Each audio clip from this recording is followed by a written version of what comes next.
I know you're not be able to tell today because it's a little overcast, but the future is bright for several teams here in Cleveland. For the Cavs this past weekend, what we all expected. Evan Mobley signing his rookie max extension to stay with the Cavs. A procedural move. You were happy your big move was Donovan Mitchell. Cavs get Evan Mobley on his rookie extension. It seems like trade's unlikely at this point, and you get ready to go for the season. But we talk about the future for the Cavs organization. Who's it more tied to? Is the future of this team more tied to your young superstar in Donovan Mitchell or your young, what you hope to be, future superstar in Evan Mobley? They're both going to be here for the foreseeable future. They work together, we think, but it's interesting to dive into with the Cavs trying to go win a championship. Is it more tied to Evan Mobley or Donovan Mitchell? And you might call me crazy and say, oh, it's Donovan Mitchell all the way. I'm actually going to make the case that it might be Evan Mobley who holds the future of this franchise in his very large hands. He's a tall guy. I think he might actually have a bigger key for the Cavs' success moving forward. So we got some wine and gold to talk about this morning. We'll dive into the Guardians, man. Dude, I know Stephen Vogt is trying to calm the waters about not putting up runs and all that. You know, we put up 7 the other night. Don't like what I saw with the Guardians coming out of the All-Star break. We'll discuss that as we get closer to the trade deadline. Plenty of football on Happy Rookie Report Day. Got a lot of football to get to this morning as well. Talking about the future. ESPN. Future rankings for all 32 teams. They take into account 4 things. Roster minus the quarterback individually, coaching, and the front office. Where is the future for the Cleveland Browns? We'll get to that. A giant honor for LeBron James as he'll be the flag bearer, the male flag bearer for the United States Olympic squad. I got a bit of a hot take on that. You know, I used to do Hot Take Tuesday way back in the day. It's a show where we just did nothing but hot takes. Food, sports, music, all of it. I got a little bit of a hot take when it comes to Bron and that honor for him. We'll get to the bracket this morning. We got our grid, time hop, morning update. Ken Miles might stop by. Folks, we're going to name the horse. Well, not today, but our vote is out. I retweeted it at Matt Fontana 83, but it's at Big Play. We're asking you to help submit your, well, not submit. We have the names, but you got to vote on the names. You see it right there on the screen. Those were the 5 that we got. You can vote on it at Big Play, and Ken's going to come in a little bit later. We'll discuss where we're at and naming the horse. A lot of fun stuff going on with our friends at My Racehorse, so that is all coming up on a jam-packed Monday right here on Big Play.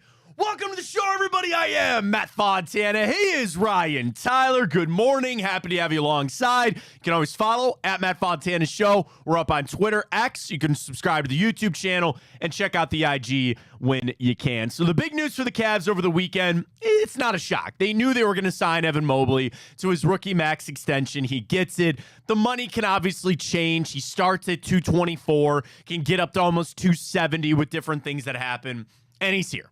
He's here. No part of me that regrets that. You know, remember the excitement when Mobley fell to us in the draft and you swoop him up, and he's shown you a lot over his couple of years with the Cavs. Would you like a little more offensive output? Yes. He's already one of the best defenders in basketball, and now he's on his rookie extension. He's here. I started the show by saying, and we're going to post this as our Twitter question this morning, right? I'll leave it up to you on exactly how we want to phrase this. Is the future success of the Cavs more tied to Donovan Mitchell or Evan Mobley? I think that might be the way it works. Is the future success of the Cavs more tied to Donovan Mitchell or Evan Mobley? Now, you would instantly feel like the answer is Donovan Mitchell. He is your superstar player. He is the best player on your team. It was massive when he signed his extension to stay here, and you have built and will continue to build the team all around Donovan Mitchell. My kind of case for Evan Mobley is, though, I know what I'm going to get out of Donovan Mitchell. I know what I'm supposed to get out of him. I think the key for the Cavs' success really is going to be Evan Mobley. And if he can ascend and step up on the offensive side of things and truly turn into the big that you hope that he can, the big that everybody in the league covets. He can stretch the floor if his outside shot can step up a little bit. Now we're talking. Now we're talking about a legitimate threat to the other teams in the East. I'm not blind. I understand the Cavs right now, maybe at best, are the fourth best team in the East, maybe even fifth. You've got a gauntlet that's not going anywhere. The Knicks are built for years. The Celtics are not going anywhere, whether you not believe in Paul George in Philly and what he's going to be with Joel Embiid. You have a gauntlet to run through, and it's not going to be easy. You start with your star. That's why I actually think the more pivotal player for the Cavs is getting Evan Mobley to the level that you hope he can be. And maybe that's a pipe dream. Maybe there is no offensive. Will he ever become, I'm trying to even think, like, I want to say Giannis, but like all those comparisons, like what was the big one? Tim Duncan. Everybody wanted, Tim Duncan. I mean, that's a Hall of Famer right there. But Evan Mobley has some things you can't teach. The height, the ball skills. If he can just continue to develop that outside shot, now you're talking about the position that everybody in the NBA wants. Everybody wants a player like Evan Mobley. But right now, it's just a dream. He's not there yet. And I've liked the development so far. And even if he just turns out to be an all-defensive type of player in his career, I don't know, Ryan, would you feel let down by that if it was, I don't want to say this is the best version of Evan Mobley you get, but what if he doesn't ascend on the offensive side of things? Well, I would be let down given the fact he's making $200 million. You're not paying $200 million for a guy who's just defensive.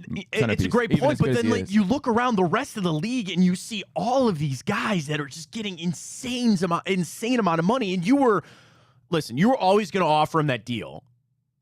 I think he was always going to take it. To your point, you're right. And does Darius Garland factor into that at all? You gave him that money, and it didn't go well for him this season. I also come back to the guard-dominated teams.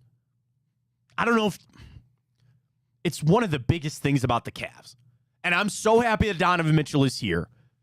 I have a legitimate fear about being a guard-dominated team because I don't see a lot of teams that have success with that. The Celtics are built because they have a bunch of really good wing players. Who's a guard-dominated team other than Steph Curry, which, again, take what you want about the Warriors. Like Jalen Brunson with the Knicks, they still needed to get him help. You got big men in Philly. Luka is a guard, but he plays bigger than that. They have Kyrie. They still didn't win the championship. Like, maybe I'm too hung up on that. And you got to do the best with what you're given. You're not getting rid of Donovan Mitchell. He's here. But that's why I think the future success for the Cavs is more directly tied to Evan Mobley.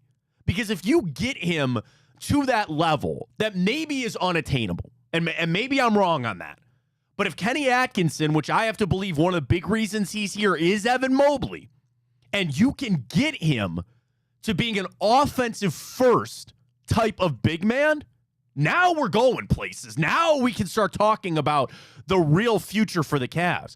As long as Donovan Mitchell is here, he's going to be a number one. There's no question on that. And you're going to do things and build it around what is best for Donovan Mitchell. That's why I think the Cavs' success is more tied to what you get out of Evan Mobley, because that's the unknown. I think I know what Donovan Mitchell is. He's elite. I know that. He's a scorer. He can do it. It's the X factor of Mobley that's got me a little interested. That's more of if I think the Cavs are going to get back into this to go on to win a championship. Dude, Eastern Conference Finals doesn't do it for me anymore, right? Second round of the playoffs doesn't do it for me anymore. And you also then stare at the gauntlet that you have in the East. It's kind of more Evan Mobley for me. It really is.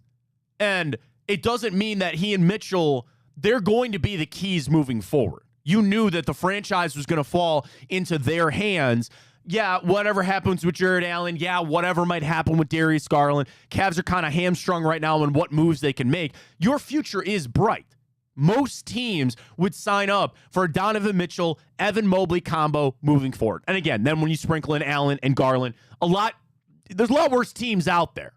But I guess the X factor for me is what can Evan Mobley bring to the floor? What can he do with his further development? Then I ask myself the question, is that maybe something that will necessitate a move?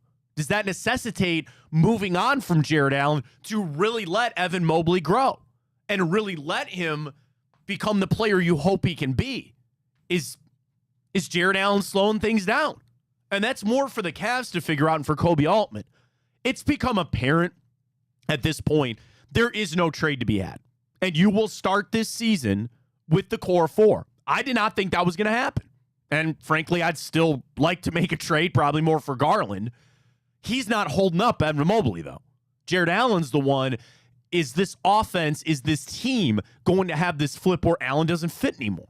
Are you going to turn it more to like the Cavs won for defense for a couple of years with JB Bickerstaff, and they were a really, really good defensive team. Again, you're going against the grain in the NBA. If you got that full flip and you need Mobley to take your steps forward on offense with Donovan Mitchell, then that's going to necessitate you making a move at the trade deadline.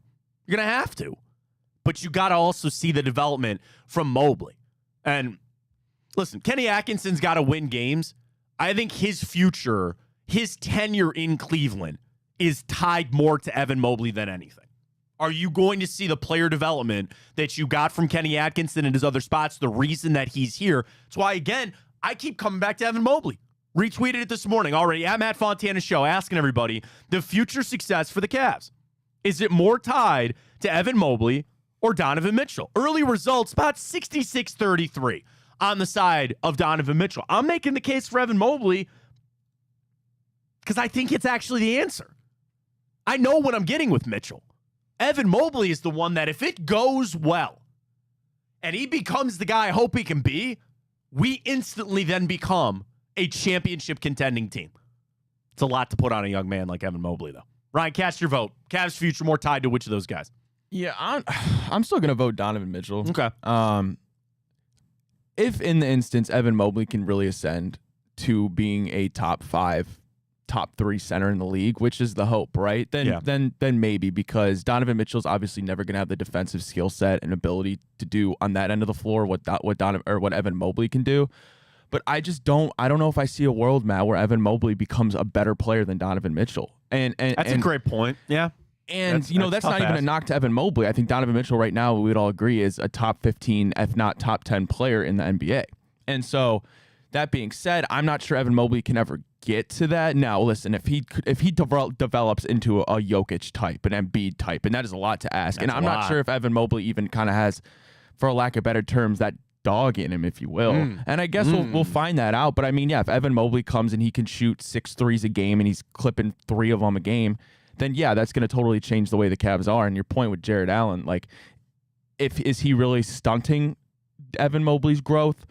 But then again, like, it's a great question. His 15 to 20 rebounds a game, is it going to be better without him and just Mobley? Well, you would think that problem solves itself, because if Mobley can develop more of that outside game, then you just leave Jared Allen. And that could be the flip where you then have your center in in Jared Allen, and you can let Mobley roam a little bit and get out of the paint, but what are you then taking away? The best thing that Evan Mobley does right now is defense in the paint. And that's on the defensive side, no, not so much the offensive side. But that's something that the Cavs have to try to figure out. And now that Mitchell is here, and you know that he's going to be here, and hopefully re-signs another deal here in a couple of years, but that's another element of this whole thing. I think a big piece of Donovan Mitchell's future beyond this deal is also tied to Evan Mobley. Because in 2 years, if he's not seeing the development, why would he stay? And I'm not trying to rush this away or bring up that Donovan Mitchell's leaving in 2027 or anything like that. But you have a short time here to show Donovan Mitchell this is a place you can win a championship. This is a place that we have the right pieces here to put around you. And I think the biggest one, it's a lottery ticket. Evan Mobley is a scratch-off right now, a scratcher. And what are you going to get? Are you going to hit something here? Or even at worst, if he is the player that he is right now, that's still a damn good player, but now you're talking about we got to go find somebody else or we got to go get somebody else. I try to do that of like, that series against Boston, not having Allen and Mitchell, what were you going to do, right? Like, is it that far-fetched to picture this Cavs team in a finals? Could you picture this Cavs team in an NBA Finals right now? Right now, up against the Dallas Mavericks. So yeah, I couldn't picture it. Yeah, that's my point. That's kind of the hard vision to have, because you'd be saying who's going to slow that guy down or who's going to score. And I'm being unfair to Darius Garland, Because if I'm going to sit here and put all my hope into Evan Mobley, why am I not putting hope into Darius Garland? Why am I not having the same outlook for Darius Garland and the hope for Darius Garland? He's a guard. Exactly. That's exactly it for me. He's the same height as us. Yeah, it's tough. It's hard to do. It's hard to win in the NBA that way. So we'll see. Evan Mobley signing his rookie extension. Congratulations to him. That's a big day for him and certainly for the Cavs organization. Overall, the future is bright. But I think the step up for the Cavs is going to be directly tied to Evan Mobley. So go vote. Follow us on Twitter at Matt Fontana Show and cast your vote. We're split here on the show. The Cavs' future success, is it more tied to Evan Mobley or to Donovan Mitchell? Vote on that. We'll get plenty of basketball coming up in a little bit. Flip over to football. Happy report day. The rookies are in town, ready to go. Veterans in tomorrow. Training camp, always a lot of fun. Biggest thing for the Browns, as it's been, is Amari Cooper going to show up tomorrow? I don't know. I mean, if I was a betting man, I would say probably not. Now, the thing is, doesn't he have to show up so he can get on the plane to go to Greenbrier? Is he going to find his own way there? I don't know. I mean, I'm not that concerned. He's been throwing with Deshaun Watson. It'll work itself out. It'll work itself out. And eventually the pressure will start to mount for Andrew Berry to get some sort of deal done with Amari Cooper. We're all just kind of waiting in this holding pattern right now. I don't know, Ryan, as we're even here, we discussed it a lot last week. I'm not overly concerned about the Amari Cooper thing. They'll find some deal to get him. And, you know, maybe I'm wrong for just assuming that it's going to be that easy to get it done. They'll find a way. One way or another, they're going to get Amari Cooper in here. If he misses a couple training camps, practices, so what?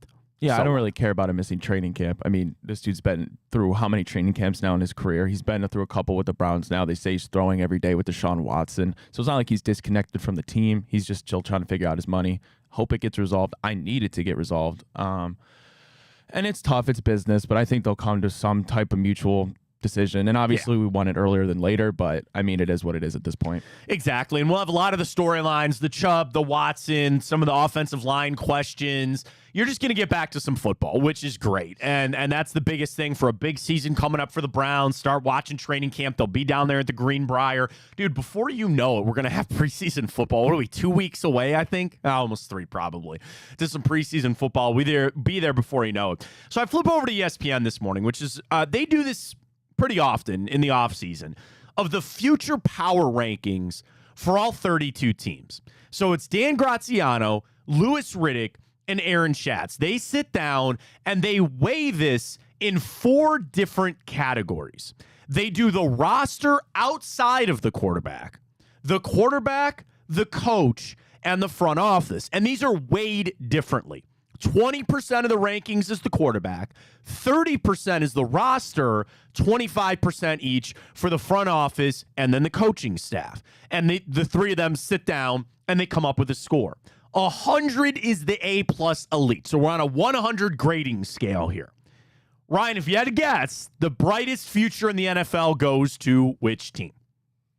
I guess the Chiefs. It is the Chiefs. On a scale of 100, they got a 95.3. They have the best quarterback, the best coach, second best overall roster, second best overall front office. And then for each team, they went for reason for hope, reason for concern, and a nugget to know. So we'll get to the Browns here in a second. So number 1 is the Kansas City Chiefs. Number 2. 49ers? No. Okay. Texans? No. The Eagles? Nope. The Ravens? The Ravens are correct. 4 for the roster, 4 for the quarterback, 5 for the coach, and 3 for the front office. Reason for hope, Derrick Henry, which you know where I stand on this whole Derrick Henry thing. I'm not saying he's not good anymore, but I think people are too much on it. Reason for concern, they lose Todd Monken as their offensive coordinator. Or actually, no, wait. Reason for concern, he's still there. They changed on the offense. What's that? They lost Mike McDonald. Mike McDonald, that's right. Yeah, that's right. Monken's still there. Their reason for concern is the offensive line. We'll see how it goes. Number 3 for the brightest future in the NFL, a team you've not mentioned yet. AFC or NFC? AFC. Weighed heavy for their quarterback. The Bengals? No. Not the Chargers. No. Okay. No. Not the Bills. It is the Bills. Still? Because the quarterback is 2. Their roster outside of the quarterback is 10. Yeah. Reason for hope is Josh Allen. Concern they don't have any receivers. Detroit is 4 as the number 1 NFC team for the future with an 89 score out of 100. Eagles are 5. Houston 6. San Francisco 7. Bengals 8. Packers 9. Dolphins 10. So again, this is the future power rankings in the NFL based on quarterback, roster, front office, and coaching. Browns are not in the top 10, but they're damn close at 11. 11 with an 84 score for their future. Quarterback, 26. 26. Overall roster, 12. Front office, 7. Coaching staff, 6. So could you imagine the score where we would be if Deshaun Watson was not, as they'd rank him, the 26th best quarterback in the NFL? The reason for hope for the Browns' future from Dan Graziano.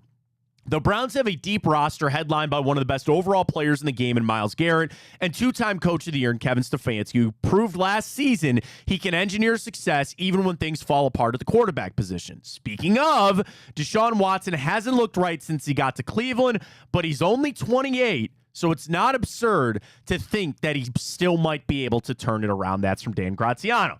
The reason for concern is Watson's shoulder, as we know. He's only played in 12 games, completing just 59.8% of his throws, 14 touchdowns to 9 interceptions. His 2023 season ended with the shoulder injury. Although the team went 5-1 in the 6 games he did play last season, Watson has to be available first and foremost to elevate his play to justify the guaranteed money. There it is. And the structure has never been seen before with his NFL deal. The one nugget to know from Aaron Schatz, the one position where the Browns may need to add for future success is wide receiver. Number 1 target, Amari Cooper, is 30 years old and wants the extension beyond this season. Browns already gave one to Jerry Jeudy after landing him in a trade, but Jeudy was tied for just 58th amongst wide receivers in ESPN's receiving tracking metrics last year. Slot receiver Elijah Moore was tied for 81st, and his contract ends after this season. Could we get a breakout from a guy like Cedric Tillman after his rookie year last year, which is 224 yards? So we'll see. I think that's obviously pretty solid. And again, when you run through this list of at least the top 11, how many AFC teams are there? Miami, us, Bengals, Ravens, Houston, Kansas City. The NFC teams are the Lions, the Eagles, the Packers. That's it. So you're very heavily, and the 49ers. The 49ers are in there too. So you're weighed heavy on the offense. But I was actually happy that they gave the love to Kevin Stefanski like they did. And I also wondered about the ranking of the rest of the roster. Like, do you feel like the Browns overall minus Deshaun Watson have just the 12th best roster in the NFL? I thought that was a little low for them as well. Yeah, I think that's a little low, and I think that's the only one I would have a gripe with. But, I mean, at the end of the day, yes, the Browns' overall team is great, but you have one glaring hole, and it's a quarterback, and we know that's the one position you can't afford to have a glaring hole in, right? Like, even if you had the first best roster, if you have a quarterback that's not moving the chains or doing anything, you're not going anywhere. That's the unfortunate reality of the NFL. I mean, the thing is, the solution is built in. Your solution is Deshaun Watson turns it around and plays to the level that you expect him to. So it's already there. It's already, like, you don't have to go find your guy, right? We might have to do that in the future, but it's not right now. You don't have some rookie coming in that you hope might be it, right? Your solution is built in. You just have to get the most out of Deshaun Watson. And I think, so here's the other interesting thing. Right behind the Browns were the Rams with a score of 83. So again, we were about 84 for 11 for future power rankings. They're kind of the same thing. 3rd best coach, 8th best front office, 16th best roster, a little bit lower than us, but they only put Matt Stafford at 22. So it's the same thing. Now, you feel better about Matt Stafford probably this season than you would Deshaun Watson for a lot of those reasons, which I get. But it's the same thing. It's built in. If you just get your quarterback to play to the level that you expect them to, we're gravy. We're good. Now, you got to stare at the Bengals. You're going to have to go through the Ravens. You have a really tough schedule in the late half of the season. I understand all of that. But at least the option is there. You're not searching for the guy. You're searching for the version of the guy that's already here. You're searching for the version of Deshaun Watson that I have hope is still out there. What do they always say? Sometimes you can't see the forest through the trees. That's the toughest thing for me right now. I'm trying to find that vision of what I think Deshaun Watson is going to be. And I have to remind myself it still could be there. It's dark right now. It's tough. Yeah, I went 5-1, the injuries and all that. Not played football basically for 3 years. It's been a tough go. But you got to hold that hope out that he's going to be the answer. And all the other stuff that comes with it after this season and what you can do with your roster and the money and all that stuff, we'll deal with that later. But the version of Deshaun Watson, it's still got to be there. It's still, I hope, is there. And it also comes back to how the Browns want it to look. You know, I've said before, I want it all to be on Deshaun Watson. I don't mind them throwing the football 35 times a game. If the A, that's how you win in today's NFL more often than not. And B, I'm going to find out what he is. I'm going to put it on him to get it figured out. Is he going to show up? Yeah, and it's not like, I mean, you talked about it. Yes, we know who it is. This isn't a rookie quarterback where we have to see if he can translate to the NFL. This isn't a aging guy like we saw with like a Jacoby Brissett or somebody like that. And like, if you ask me who would I rather have going into next season, just because you brought him up, Matt Stafford, we mentioned. Next season, would I rather have Stafford or Deshaun? I'm taking Deshaun because for the fact of right now in their stages of their career, I think Deshaun has a higher ceiling. As he should. He's younger. He's younger. We saw what he was in Houston. So I'm taking Deshaun there. And yeah, I mean, it's a mystery what he's going to be. But the chance that he's really good is still there. Like, yes, you mentioned it's dark. And I get it. Like, it's the first year he came here, got suspended what was it, 12, 11 games, whatever it was. Mm-hmm. That's tough. And then he gets injured and is out basically the whole season next year. So, like, yeah, it's hard to see that future. But the reality is that it's still there. And I'm not going to say it's a 50-50. Like, yeah, I'm going to be maybe a little bit pessimistic because I'm a Browns fan. That's what we do. But, like, at the end of the day, Deshaun Watson could still come out here and be a top 10 quarterback. And if that's the case, then we have the team. Because you're not beating a Patrick Mahomes right now with Matt Stafford. You need the best version of Deshaun Watson to do that. Well, and you need a defense. We have that with Myles Garrett. You've got everything else built. And there's that element that you would think the rest of the team would do what? Take pressure off Deshaun Watson. You don't have to do it all, man. You don't have to be this superhero out there. Just play your role. Now, again, part of me wants to see him with some superhero type of stuff and some plays that you go, yep, that's it right there. And there's still an elevation needed for him with some of these receivers. Now, let's flip back over to Amari Cooper because Mary Kay wrote about this over the weekend. And this was from her article on Saturday. She writes from Cleveland.com. The Browns hope to reach a contract agreement with Cooper before the start of camp this week so he doesn't have to miss a beat. She reports the two sides have been in contact and are trying to strike a deal that Cooper feels good about heading into his third season. Isn't that crazy? He's only been here for 2 years. Mm-hmm. That's crazy. That can't. No. Right? Is that it? Did he come here when Deshaun Watson came here? I mean, he didn't play with Baker. That's right. He's only. God, man. Doesn't that seem weird? That can't be right. He didn't play with Baker. I mean, I know he's obviously had the 2 back-to-back years of 1,000 yards, and he's the first player to do that in Browns. Dude, it's only been 2 years. Isn't that crazy? It feels like it's been more. Yeah, it's just percent. It's like revert. It's kind of like dog years. It's felt like 7 years with everything that's going on.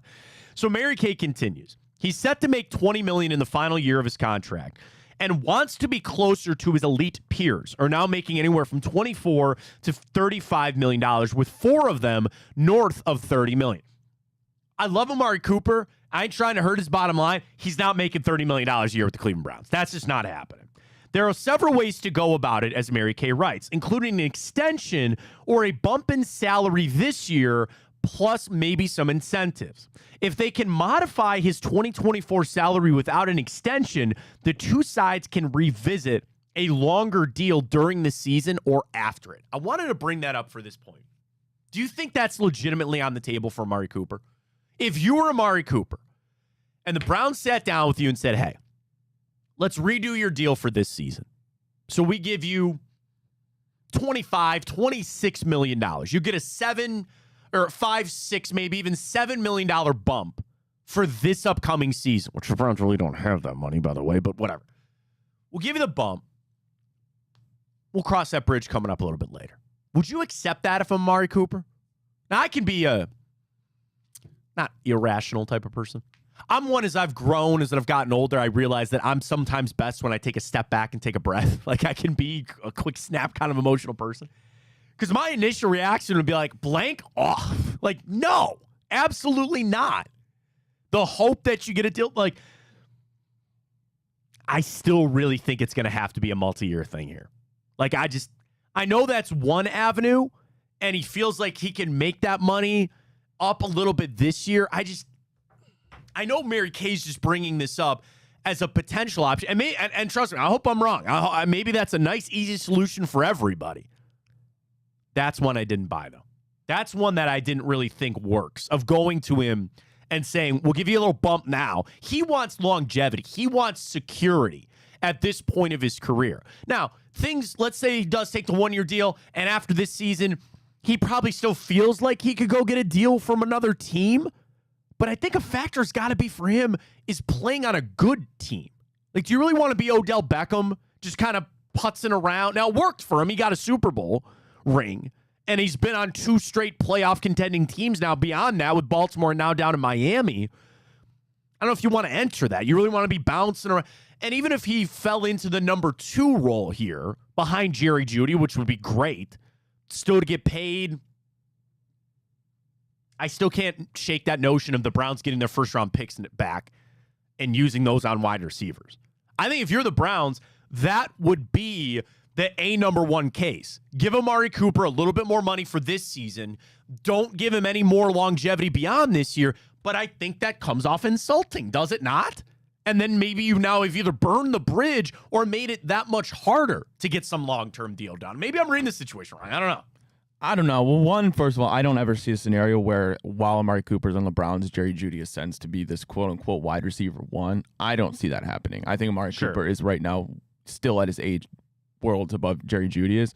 But I mean, I guess to that point of the 1-year deal, there's perks and there's pros and cons, right? Obviously, a big part of these contracts is they want more guaranteed, they want longevity. But then at the same time, if you're Amari Cooper, okay, if they're not going to give you that, then maybe, okay, you get $7 million this year. You go ball out. You know it maybe you can make it work with the Browns after this year. If you can't, some team's going to throw a bag at you. You look what they just did with Calvin Ridley, who has less body of work.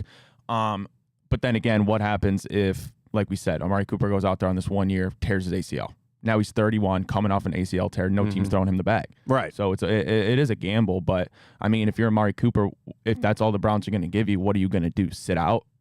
Well, and I thought about this, too. I'm going to Google. You would think, again, I Google wide receiver contracts almost every day on this show. And I'm like, I think I'd have it down by now. Because my whole point was going to be, and Mary Kay writes, that affords Amari to do what? Go cash in next offseason. Am I reading it wrong that I think a lot of the wide receiver money is going to dry up? Everybody got paid already. There's not going to be this, and I guess that would then help Amari Cooper because he's entering a free agent class next year that could do next year potential free agents. Let's say that nothing happens with Amari Cooper. They get him a little bit more money, and he comes up to 2025 free agency, right? 2025 free agent wide receivers. Spotrac, here we go. No, I don't want running backs. I want receivers. Here we go. You'll have T. Higgins, Stephon Diggs, Keenan Allen, Amari Cooper, Brandon Cooks, Deontay Johnson, DeAndre Hopkins, Mike Williams, Robert Woods, Marquise Brown, Darius Slayton, Noah Brown. So just as it stands, you could make the case that Amari Cooper would either be the 3rd or 4th best receiver on the open market next year behind Diggs, T. Higgins, Keenan Allen, and then again Amari Cooper, Brandon Cooks. Now, here's the interesting thing about all those guys. Outside of T. Higgins, they're all over the age of 32. Yeah. So that's where I think teams did the right thing this offseason. A lot of wide receiver deals handed out. There's not going to be a lot. Now, again, and the flip could be it'll be a slow class, so to speak. Maybe I can cash in. And I just keep coming back to the draft. where I think teams see it a little like the quarterback. You're better off drafting your future wide receiver, your future number one, and there's a plethora of them. Same thing. Eventually, is that not going to dry up? You've had, 4 straight years of some pretty damn good receivers coming out of the draft. That eventually will catch up to itself. And, I know Emeka Egbuka down in Ohio State, and there's a couple other guys, that's fine. Eventually, that will dry up. Those are all the things that the Browns are trying to project and forecast, but the same thing for Amari Cooper. I think if they offered him, I'm still going to stick to this. Give him a 3-year deal. Say, we're going to rip up this last year of your deal. You will be under contract for 24, 25, and 26.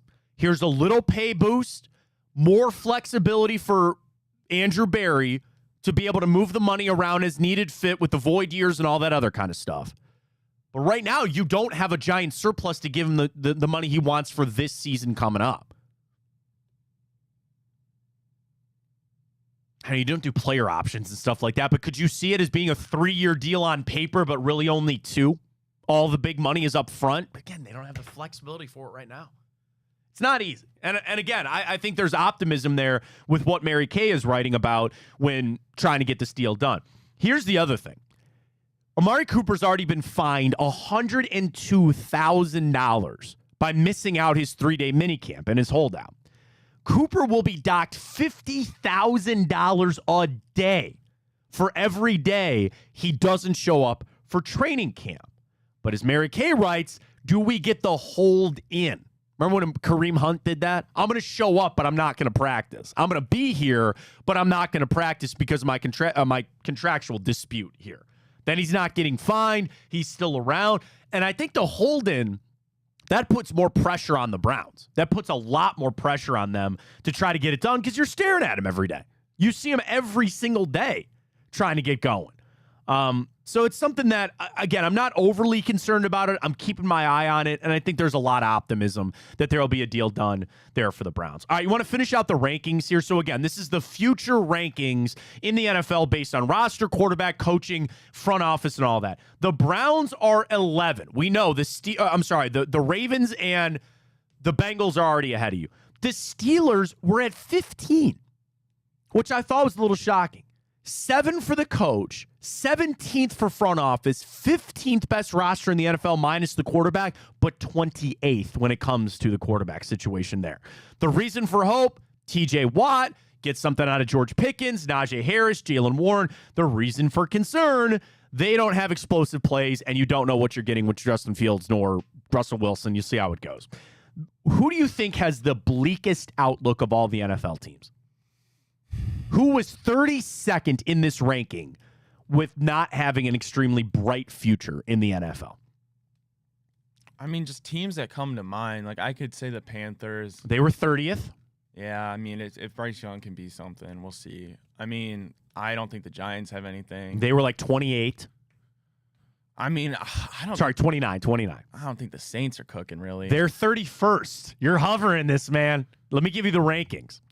This team had the 31st roster minus the quarterback.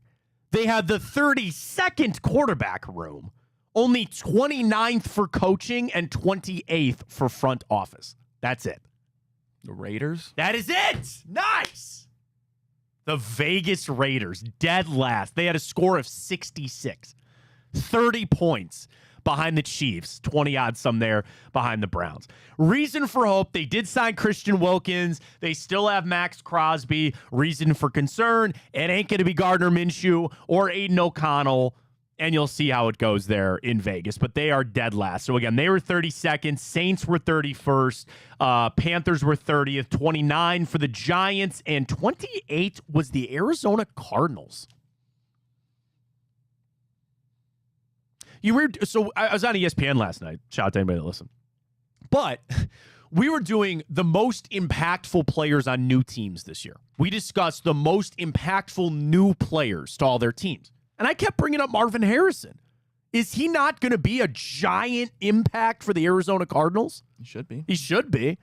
What's he going to be with Kyler Murray? I get that it all comes back to the quarterback, but I was a little shocked to see the Cardinals down there as far as they go. But future is bright for the Browns, and we'll see on this Amari Cooper stuff. I tell you, I mean, we're on Twitter all morning, man. Could it be today?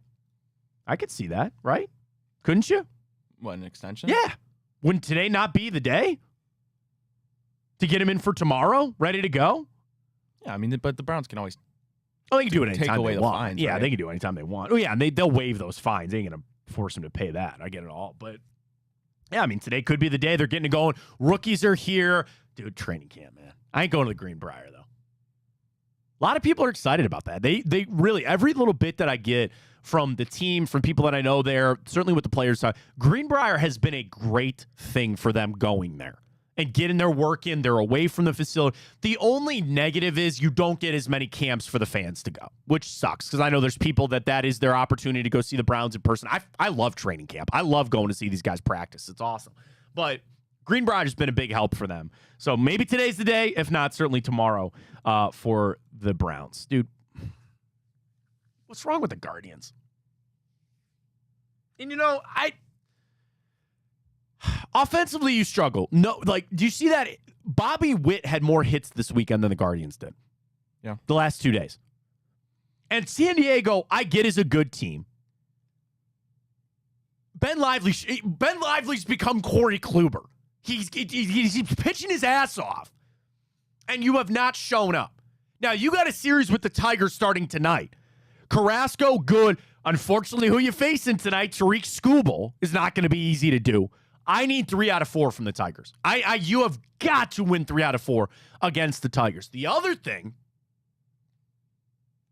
where's my fucking trade? Where is it? I know Matthew Boyd looked great in his rehab start, and he'll be back up here, and Tristan McKenzie had an all right start for the Clippers. Did he, though? A couple of runs. It's 7 walks. I know. I don't know. They need to do, like, here's the thing about the trade. You got to wake these guys up. And I like Stephen Vogt. He's going to be the AL manager of the year. He deserves it. Did you hear what he said after the game yesterday? He was basically going, well, you know, we scored 7 runs on Friday. Yeah, that was Friday. Would you put up 3 hits over 2 games? I don't like it. He tried to say that they're not in a funk, that they're not scuffling. You see how the rest of you're 3-7 in your last 10. I don't like what I see. It's more about the approach. And even on that game on Friday, you were doing jack squat nothing until the late game. And then you just happen to show up a little bit. Are they tired? Have they been figured? It's not even the pitching. The pitching was, okay, you know, Gavin Williams got roughed up a little bit on Saturday. Okay, fine. Ben Lively pitched his ass off. You cannot spoil games like that. It's a long season. I get it. You got to make a trade to shake this thing up, man. You have got to do something to wake this team up. And again, they go out there and they take it to the Tigers and maybe somehow go to Philly and take 2 out of 3 from the Phillies this upcoming weekend. Maybe I'll be singing a different tune in a week. I don't like what I see. They look like they're in a trance right now. They just look zonked out. I don't like the approach from some of the guys I'm seeing at the plate. And, oh, yeah, again, by the way, you got to face Tariq Skubal tonight. Is that just going to turn things around for you? We'll get to our wagers a little bit later in the show. But, like, for the team that you want to know my innate fear on this thing, that they started to smell themselves. Like, they actually woke up and realized that they were hitting well. And now all of a sudden it's gone. It's a small sample size. I want to go back to the belief that I had in this offense a month ago. It's not there, though. And I'm not saying that you make a trade for not even necessarily an offensive bat to shake it up. But you know what I'm saying, Ron? Like, I feel like they're kind of zombied right now. They're just kind of in this, like, funk. You can shake them by making a trade. Because all you're doing there is signaling to them, we're going for this. It's just, it's again, it's like a wake-up call. I think that's what this team needs. I'm really concerned. I don't like what I see. Yeah, I don't like what I see right now. It is concerning because, yeah, what happened through the first 90 whatever games we're at right now, you were able to cover up your for I guess I'll call it pedestrian pitching. Sure. If that's even what you want to call it. I mean, probably even worse than that outside of Tanner Bybee. But it's been covered up because we've been able to score runs and we've had power that we didn't think we had. Now that that's gone away, it just it exemplifies the difficulties that we're having in the starting rotation. And listen, every team's going to go through that slump, so you just hope they get back to it. But I'm frustrated too because you just drop games you shouldn't drop, and you're not even competing in these games, which is unfortunate. I guess I'm just going to save my frustration until after the deadline. If they don't do anything, then it'll really ramp up. But I mean, I don't and even then, I mean, how many, we talk about this, how many sellers are there? I haven't gone and really looked at the numbers. The reports are now the Blue Jays are done. They're in. They're full sell. Another team that is now reportedly in full sell mode? The Cincinnati Reds. Oh. So what do you want for Ellie? Yeah, right. God, that'd be such the gut puncher. I'm just joking, but that's the thing. There are teams that are going to start making their decisions now over the next week that they're going to be sellers. The only good thing is the Twins are scuffling a little bit right now too, so you're still back to a 5-game lead. Royals trying to get back into it, but just what? Come on now. And you had sellout crowds this weekend. To put up that kind of effort I hate that crap. I really do, but. Hopefully the Guardians will turn around. We'll get to our plays tonight coming up as they take on the Detroit Tigers. And again, tough one with Tariq Skubal. Basketball, big news this morning. LeBron is going to be the male flag bearer for the Olympic team.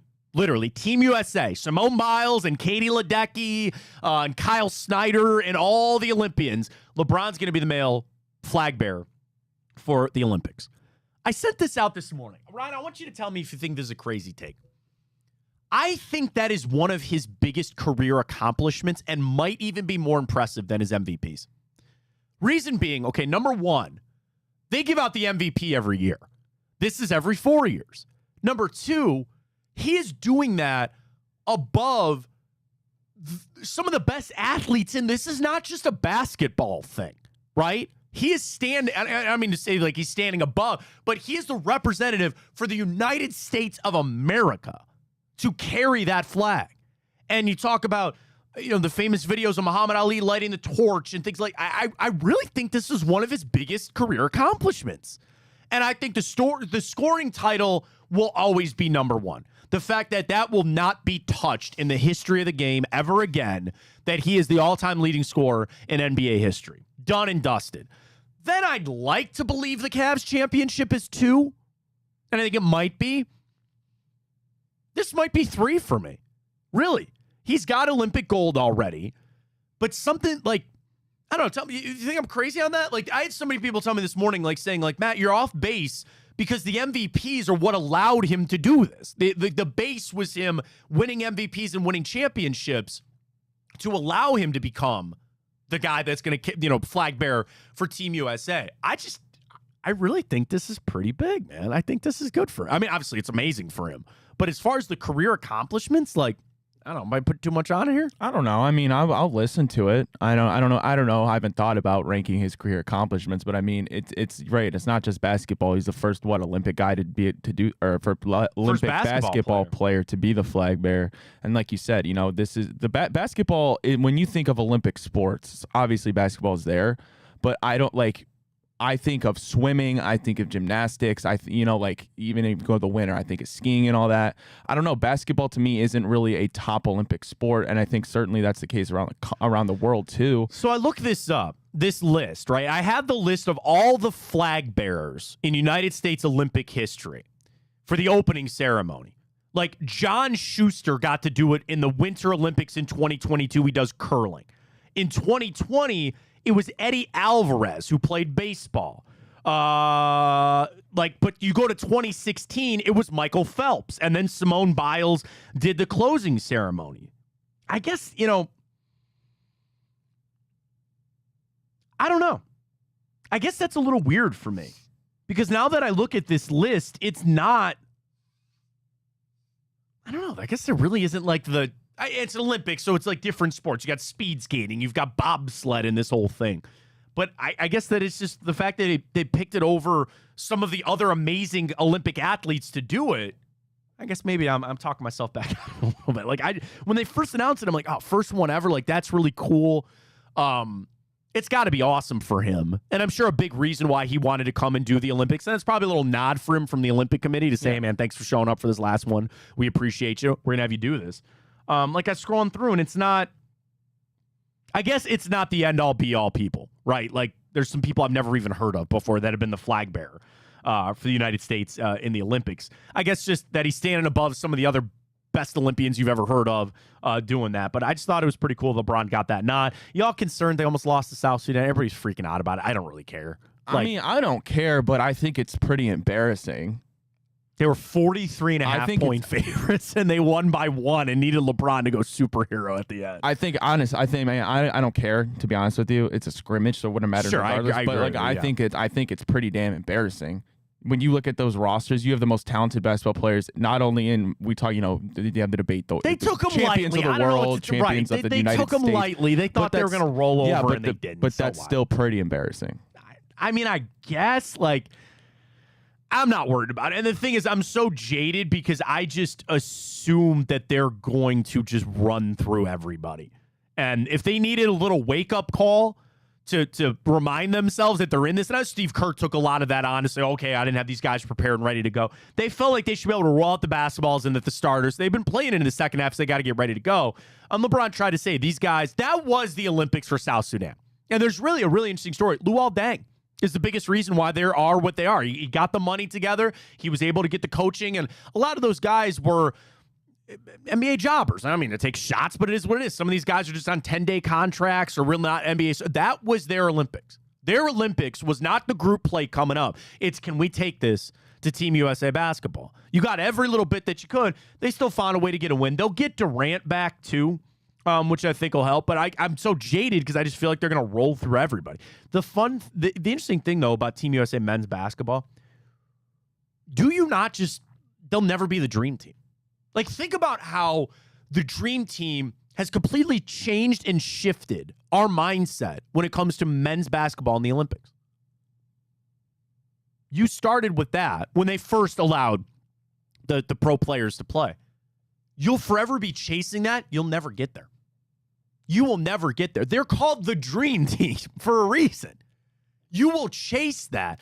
And no matter what, this team, or I'm going to dare say any team in the future, they'll never be better than that team. And they can do what Team USA did in 1990. They can win by 50 and just destroy everybody. The collection of Hall of Famers. And there might be a time that we look at this roster and go, Hall of Famer, Hall of Famer, it'll never touch the dream team. So that's an interesting dynamic about the level that we hold for these guys. When really this team should be in the same breath, they're not. And they never will be.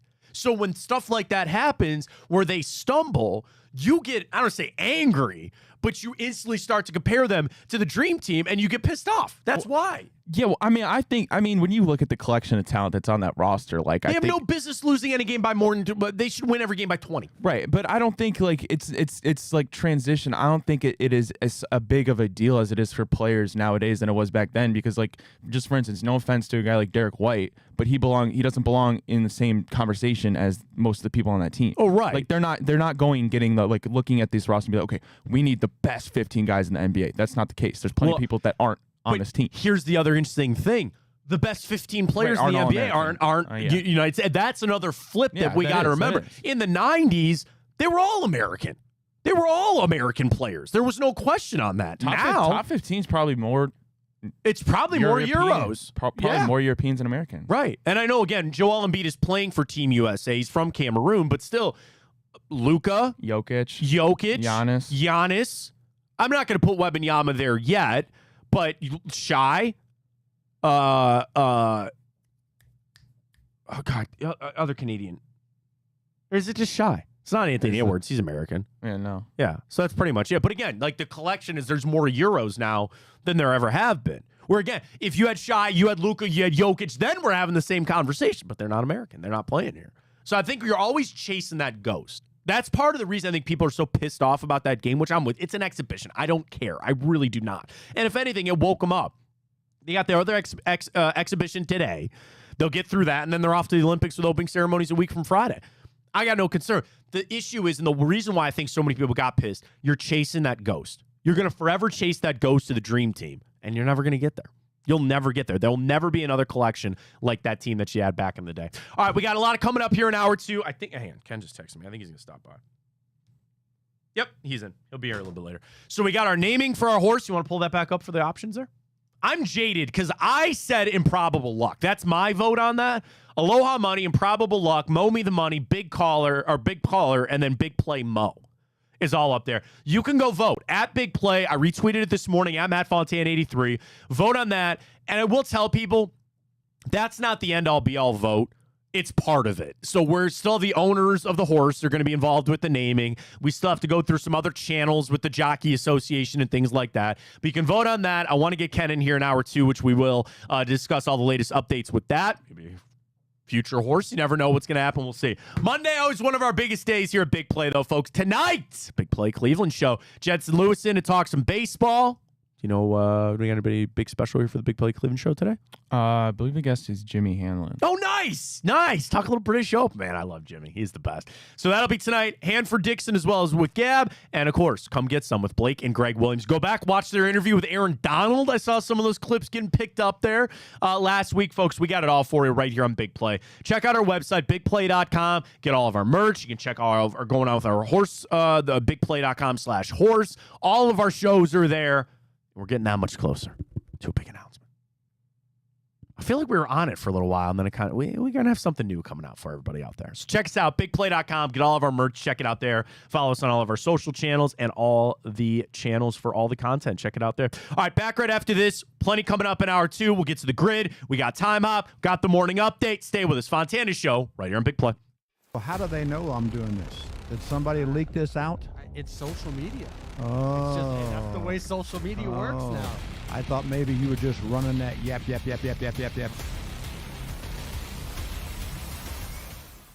Welcome to Big Play, a sports media team that started back in 2014, and now we're not in a garage. Look at us, incorporating some of Cleveland's favorite sports personalities, bringing you fun and compelling content from downtown Cleveland. Coming to you live from the shores of Lake Erie and Burke Lakefront Airport, join Team Big Play for all the best sports talk in Ohio. Check us out on social media at Big Play, bringing you fun and compelling content from downtown Cleveland. Anthony Schlegel, just how physical he was. You saw the girth and the power and everything he was bringing to the table, especially when he was a nice beefy 255 playing middle linebacker. We were called soft last year. You don't want to be soft, especially when you come to the playoffs. So that's going to be a process throughout this season of establishing us as a harder team here in the I don't buy into this nonsense, this conspiracy nonsense that he's got his money and he's dogging it. That's ridiculous.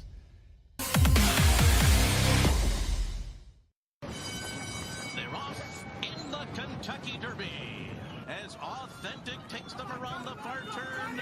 Tis the Laws making his move now, and they're into the stretch. These two stride for stride. Authentic, tis the Law. Here's the wire. Authentic has won the Kentucky Derby.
All right, welcome back. Fontana Show right here on Big Play. Subscribe YouTube channel. We're also up on Twitch, Twitter, and Instagram at Matt Fontana Show. Across the board, we got it all for you. Ryan's got the stories, and I got one I got to bring up at the end.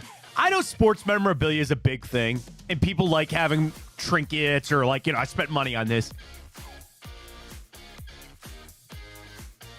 Do you really want something from Kobe in your house?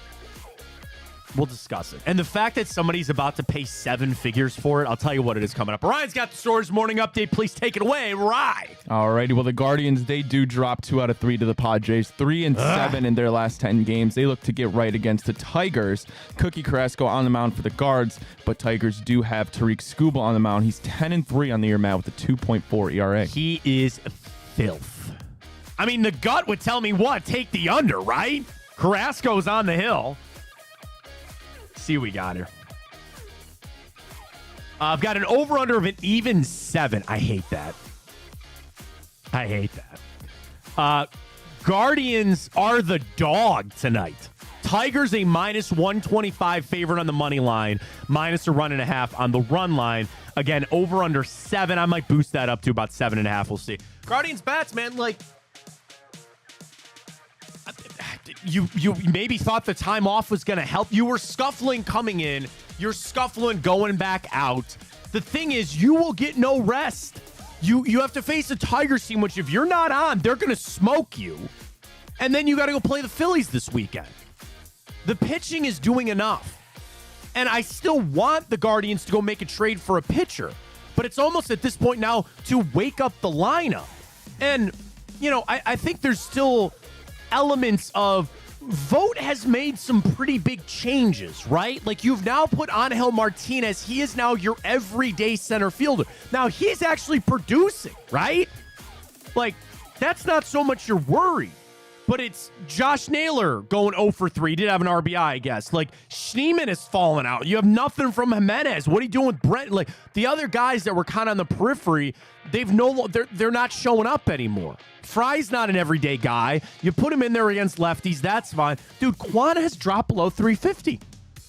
And I'm not trying to rip Stephen Kwan. I hope he wins the batting title. I believe we're talking about, oh my God, can he get near 400? That's over.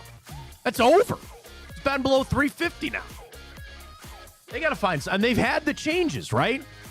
They've had some lineup changes here. But you're not going with the key guys. It's Kwan who went 0 for 4. It's Jose who's just 1 for 4, 270 on the year. Josh Naylor, man, 239. Unless he's hitting jacks, man, I don't think you can live with that in the middle of that lineup. The thing is, have you now then turned your attention to maybe they do need to go get a bat? Maybe that's now what your attention needs to be. I'm now making a trade to wake these guys up, to send a little message that we got to go here. We got to get this thing turned around. You got a tough one tonight. We'll place our wagers on that a little bit later in the show, but Guards got to find something, man. They got to find something. All righty. Well, it was reported Saturday night that the Cavaliers and Evan Mobley have agreed on an anticipated 5-year, $224 million max rookie extension. That deal could become worth as much as $269 million. Mobley becomes the 4th member of the 2021 NBA draft class to earn that 5-year rookie max. Yeah, he made the All-NBA defensive team, so that's what triggers that. Obviously, more growth to be had. And it was never a question about Evan Mobley. You were going to sign him to that deal. The future is, where do you think it's going to be? And our Twitter question is up this morning at Matt Fontana Show. We asked everybody, which Cavs player is more tied to the team's success for the future?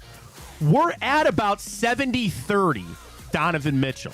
Now, I made the case for Evan Mobley because I believe I know what I'm going to get out of Donovan Mitchell. It's the X factor that's Evan Mobley. If Evan Mobley becomes the player or even a semblance of the player that you think he can be, now we're talking about some stuff. Now I'm going to be really excited about the potential for this team. If take players out of it, right? If you were to build an NBA team to go win a championship, which 2 positions would be the first 2 that you would take? Wing and center? Or forward? Probably. You need that out of Evan Mobley. And if you want to say wing and guard, because you would say Giannis and Dame, and I guess Luka's a little different with Kyrie, right? the Celtics are the interesting one because they just have two dominant wings, but they can bring the ball up the court. Jokic with the Nuggets, like they're just built a little bit different. But you look at the Timberwolves, right? They have big floor-stretching guys, and you've got an electric guard in Anthony Edwards. Shy, electric guard there with the Thunder. The path is there. It's just, can Evan Mobley become the guy that you need him to be? You're right. I don't need him to be Jokic. I don't need him to be Giannis. But to just have some sort of semblance on that outside game. Because as great as Donovan Mitchell is, he can't do it by himself. I think strictly number one from a positional type of situation. I can see wings dominating games. I've seen LeBron do that.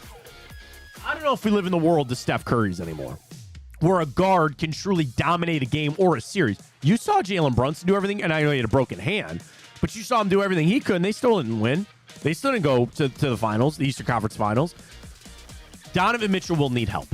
He's going to need that out of Evan Mobley. And I also, not trying to wish time away, but the future being written about Donovan's future here, I think is also tied to Evan Mobley. My vote's Evan Mobley.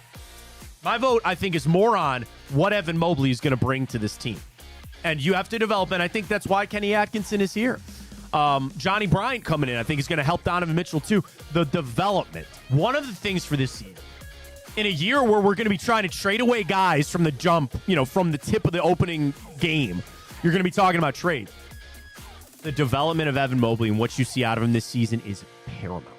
It is absolutely paramount for the Cavs. And I hope it gets there. I do. All right, well, staying with the Cavs, they did wrap up Summer League. They will unfortunately not be back-to-back Summer League champions, however, but Jalen Tyson, their rookie draft pick this year, had himself a pretty good summer. The final 2 games, man, of Summer League, he averaged 22 points, 8 rebounds, and 6 assists. I'm excited. And Summer League is hard because you want to answer the question, do they belong, right? There are some guys, and people could freak out about Alex Sarr and what he didn't do, but that's a little taste of, can you see this guy belonging? The thing about Jalen Tyson creating his own shot, which everybody in the NBA can do now, but all I need him is to be my second or third guy off the bench. That's it. And especially now that you believe there's no trades to be had, you still have Karis LeVert. You still have him coming off the bench. Like, what's happening with Isaac Okoro here? There's a place for Jalen Tyson, 4 minutes to be had here. And I'm not throwing away Imani Bates either. Saw some nice things from him. He'll be on a 2-way deal, I'm sure, with the Cavs coming up. There's a little intrigue there. There is a little intrigue. You take for the talent. You take for the body type, which I liked with that pick. And just, hey, man, the confidence building, I think, is probably the biggest thing, too. I want Jalen Tyson to believe like he belongs. Say, hey, man, it played well. Because some of those guys were going to be in the rotation for the Cavs this season coming up. Put a little chemistry, get a little confidence. I liked what I saw. All right, Matt. Well, I know your thoughts and opinions about the Baseball Hall of Fame, but the 2024 class is here. Yeah. It includes Adrian Beltre, Todd Helton, Joe Mauer, and Jim Leyland. I was crapping on Adrian Beltre for a little bit. Because, Ryan, do you know he only made 4 All-Star games in his career? That's a 20-year career. I would have guessed a lot more. And he made only 4 All-Star games. Now, here is the stat that I think I got to tell you, because this was brought up to me last night. He retired as the best hitting third baseman in history. He had the 3rd highest WAR of all time amongst any third baseman in history. And he retired the most career hits and RBIs for any third baseman, and 3rd in home runs. Now, that gets a little weird because sometimes when you think of legacy third basemen, they started as shortstops, right? Cal Ripken, Alex Rodriguez, they played other positions. Adrian Beltre was always there. 5-time Gold Glove Award winner, 4-time Silver Slugger. I guess the other shock for me is that he got 95% of the votes. What even close? I thought Joe Mauer was a Hall of Famer. You win an MVP. I think you deserve to go. Todd Helton. Do you think it should be knocked that he was in Colorado for his whole career? Juiced up, with the altitude? Not really? Getting a little dicey? Are we getting into it a little bit too much there, Todd Helton? The thing is, Gary Sheffield's done. That was his 10th year of eligibility. He doesn't make it. Sorry to Victor Martinez, former Cleveland Indian Guardian. He's off the ballot. He didn't get 5%. Every time with Cooperstown, for as many issues as baseball has, I like their Hall of Fame voting. I do. A lot of votes. You get 10 years, then you're off the ballot. You go to the veteran committee if you need to make it through that way. They're never going to let the roid guys in. You see numbers going down for Manny and A-Rod and all that kind of stuff. Like, truly, is Todd Helton the Hall of Fame? I guess, fine. whatever. But you got some marquee classes coming up. Next year, you're going to get Ichiro and CC. You got Yachty and Pujols coming up in a couple of years. So it's going to be fun. And I think, again, for all the things that baseball might not get right, I actually really like their voting for the Hall of Fame. I think they do it the right way. So I know Leland deserved, obviously, to go. Underwhelming to a point, but eventually we're going to get away from the steroid era, guys. And I think that starts in the next couple of years where you're really able to push away from that, really able to focus on the post-steroid era, and these guys will weed themselves off the ballot. Pettit won't be on the ballot much longer. A-Rod's not going to make it. You shuffle those guys out. Do I care if they make the Hall of Fame? Not really. Like, if I took Fontana Jr. to Cooperstown and there was a Barry Bonds thing in there, I'd be like, oh yeah, that's Barry Bonds, arguably the greatest player to ever play the game. He used a lot of steroids. That's it. I would say that, and I'd walk on by and go look at the other ones. I don't know. They got the bug up their ass about this, and they're not going to let him in. It is what it is. But I was sleeping on Adrian Beltre, man. I really was. 3,100 hits, 477 home runs. I was sleeping on him a little bit. But congratulations to the class of 2024. All right, Matt. Well, the British Open concluded on Sunday, and Xander Schauffele wins his second major of the year. Xander Schauffele becomes just the sixth golfer to win his first two majors in the same year, and he's also the sixth to win the PGA Championship and the Open in the same year. Tiger Woods did that twice in 2000 and 2006. They had the list. I think he's like the 13th or you just said, right? The 13th, 14th golfer to win two majors in a year. Sixth. No, not those two. Like any two majors. Right. No, they're both. He's sixth. There's both. So he's the sixth golfer to win his first two majors in the same year. Two majors. And he's also the sixth to win both the PGA and Open in the same year. So then there's another stat. He's like the 14th golfer in history to just win two majors in a year. And it was like, Jack did it twice. Tiger 4 freaking times. Everybody else on that list once. Jordan Spieth won the Open and the Masters. Brooks won the PGA and the Open. And then there's Tiger, who did it 4 freaking times, which is insane. The other stat is it's the first time since 1982 that an American won all 4 majors. Because even when Tiger did the Tiger Slam, Vijay Singh won the Masters. Then Tiger did the Opens, the PGA, and then won the Masters the following year. So it's the first time since 1982 that all 4 majors won by a United States golfer. It's fun. I think golf did the right thing bumping up the PGA because now we're all into football. We'll have the players, or not the players. You have the FedEx Cup coming up, which is always fun with the playoffs.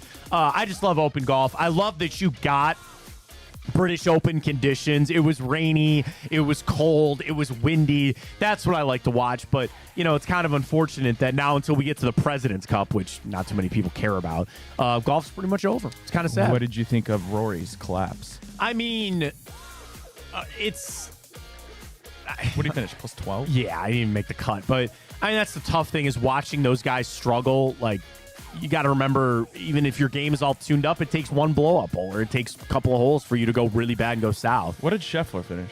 He put a charge on late. I was watching him. He hit some shots. Hang on, let's get to the final. What did John Daly finish? I don't think he made the cut. So Schauffele at 9 under. I did feel bad for Justin Rose. He was pushing hard. Billy Horschel. So Scheffler finished 1 under, tied for 7th. Shot 70, 70, 71, and 72 to finish it on out. What'd you say, John Daly? He withdrew after shooting an opening round 81. So he's like, I'm done. I'm out of here. Not happening there. I was the kiss of death. Every guy that I put $1 on over this weekend was atrocious. Was so bad. But yeah, again, for me, I think for a lot of people, the season is, kind of done for golf, but you'll have the playoffs coming up, and it's just I love watching, being able to wake up and watch the whole day. So shout out to Xander Schauffele, good for him, and again, fun to watch. But yeah, everybody's on. Tiger season's done, not going to play again until next year. Yep. So get him healthy, get him going, see how it goes. All right, well, you wanted to say a story this about Kobe Bryant thing. Okay, so this came up this morning, and I understand that obviously we're sports fans, been in the sports media my whole life. Like, I grew up trading cards, right? I grew up tickets to games and signed jerseys and shoes. It gets weird with some of the things that hit auction blocks, and I think especially when you talk about players that have passed away. Now, I know Kobe Bryant and just the tragedy that was, losing him and his daughter and the people in that plane crash, in the helicopter crash. It was awful, right? Well, apparently, His locker is going to hit the auction block.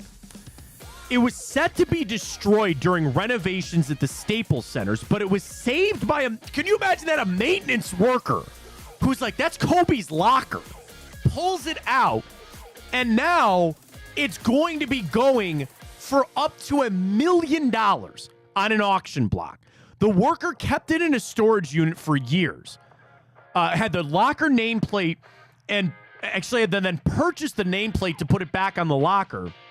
And now it's going to hit on Sotheby's, expected to sell for up to $1.2 million. And a portion of that bid will go to charity. Why would you want that in your house? I don't know if you believe in ghosts or spirits or things like that. I don't want that in my house. And I get it. Kobe Bryant, I'm sure there's a ton of Lakers fans. There's a ton of Kobe Bryant fans. I think we're jumping the shark on some of this stuff, right? And the legitimacy of some of these things, I'm sure it's real.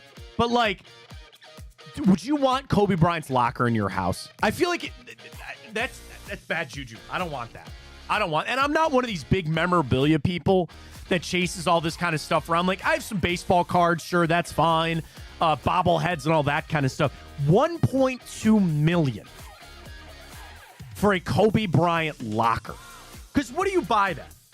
You buy it to assume it's either going to appreciate in value and you can make money off of it, or just to put it in your house and tell people, yeah, man, I got Kobe Bryant's locker over there. Like, is that weird? I think this is a really weird thing to have a guy who, again, unfortunately, tragically passed away, and you're buying his locker. I mean, I would spend my $1 million elsewhere. That's exactly. That's exactly what it is. Other things in this lot going to Sotheby's, I think it is. Michael Jordan's game-worn shorts from his final game with the Wizards. Why would you want that? I don't know. Some with the World Cup. Oh, Olympic star Florence Griffith Joyner's gold medal from 1988 is up. Online bidding goes live today. Can I find this? Hang on. Stand by. Sotheby's. Fine Arts watches wine auctions. Upcoming auctions. Hang on. I want to find this Kobe Bryant thing. I want to see what the bid's at right now. Search Sotheby's. Kobe Bryant. Right now. Here it is. So first off, they do this by photo matching it. So what they do is because this guy could have built a locker and go, this is Kobe's, right? But they photo matched it. The current bid is $700,000. The reserve is met. So it'll go. What's the other things up for this right now? Signed pair of Kobe shoes for like that stuff. Okay, $4,500. A game-worn Adidas jersey from Kobe, $85,000 right now. Upcoming auctions. You want a Jason Tatum finals jersey? It's going live next week. Bidding will start at $30,000 for a Jason Tatum finals jersey. Kyrie Irving starts at $8,000 from all of that. I guess, hey, man, again, if you got the money, I don't know what to tell you. Go get it. Get it done. Ooh, whiskey auction. Click on this. Hang on now. Go buy your Xbox before you buy that. That's probably what I should do. If only we got paid to do the grid. Well, we'd be poor doing that. But somebody else won. Hey, shout out to Smitty last week. We announced our winner. Oh, yeah, that's right. We did. Ryan wasn't here, all good. But we announced our winner last week because Smitty, maybe we'll get another. Ryan, we do 5 today, 5 this week, that's I should true. Say. We got to do another giveaway. It all starts today with the grid. Here's a go. Player for each. 9 minutes for us to do it. 50 career sacks. If we get all 5 over the next week, we'll do another giveaway. We'll see how it goes. All right, let's start here. Oh, wait, let me start my timer here. Go. All right. Just want to do Nick Bosa. That's sure. Does he have 50? Are you sure? I mean, he's been in the league for, 6 years now? Okay, go ahead. He has to. He's got to. He's got it. Okay. Khalil Mack. got one here for you. John Abraham. Do you remember him?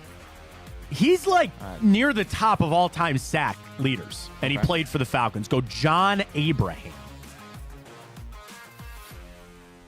Nice. All right, now we open things on up here. Open mind. We're going to start. I don't know. Montana, right? Yes. Right? He did play for the Yes. Chiefs, right? Yep. Joe Montana. Did Jerick McKinnon play for the Bears? I don't. That's a good one. Chad Henne came to mind there. I think he started. Didn't Nick Foles play for the Chiefs? We always forget that, and I think you're right. Now, wait. Because does not Nick Foles work for the Colts, too? Am I misremembering that? Hold off on that. We'll use Nick Foles for one of those two. Okay. Can you come up with a Bear Colts connection here? Is that... No. Deonta Foreman didn't play for Colts, did he? I don't... that kind of sounds right, to be honest with you. That kind of sounds right. I don't know why. Did Stephon Gilmore play for a year for the Bears? Or am I tripping? I think you're tripping. I don't know. It's a tough one. All right, well, let's just save those. Okay. Chiefs, Falcons.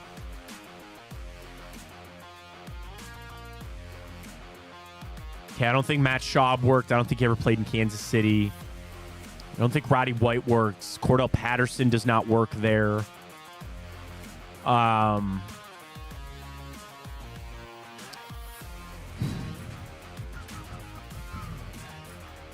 Can't think of a tight end. Kicker's not coming to mind. We might have to go legacy on that. We might have to go deep, not deep, but back into the time, go back in time on some of those. Yeah. All right, Colts. Let's try to rip through some Colts here. So obviously Andrew Luck never played anywhere else. Is Jacoby Brissett. Is that not DeForest Buckner? Yes, good call. Right? Very good call on DeForest Buckner. Yep, that's a good call. Traded him, then they had to pay him. DeForest Buckner, good call. Colts, Bears, Colts, Falcons. I don't think Dallas Clark went to either one of those other teams. Did Austin Hooper play for the Colts? I don't believe so. I don't think so. He went to Tennessee after here. Are you sure? I don't believe If so. we get really down to it, we might have to do Austin Hooper there for some reason. I think you're tripping. Okay. Set that aside here. We always forget about Eric Ebron. True, we do. I don't think he played for the Falcons, though. Did he play for the Bears, though? I just remember him Colts, Lions, Steelers. I don't know if he did. Yeah, I don't know. Again, if we can't strip it out, because Nick Foles will figure one of those out there. Yeah. Chiefs, Bears.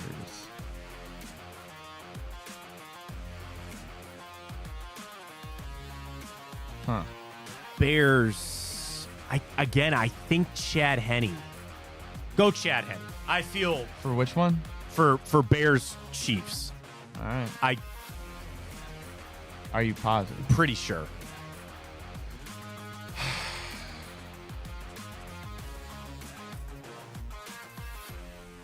Well, let's go 8 for 9 at least. Oh my god. It happens. I was believing it, man.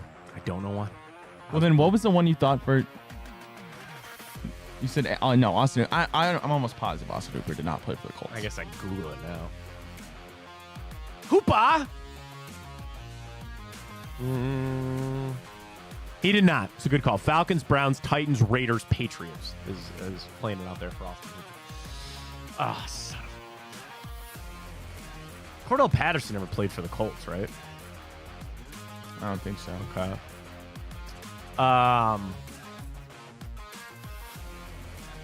Friend of show, Josh Cribbs. I know he played for the Colts, but I don't think he ever played for the Falcons. No. Did Marlon Mack ever go anywhere? That's a good pull. I don't know. He's obviously, he's not there anymore, but That's a good pull.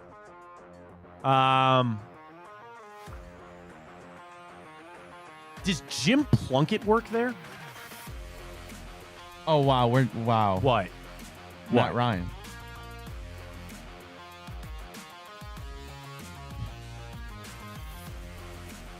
Good call. Good call. Jim Plunkett does not work, by the way, for either one of those teams. So well done on Matt Ryan. Is it Chiefs Falcons? Chiefs Falcons.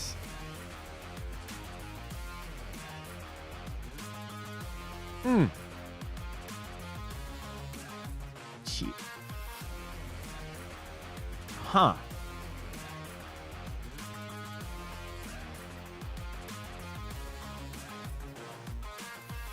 I don't know, man. Obviously, it's not Alex Smith.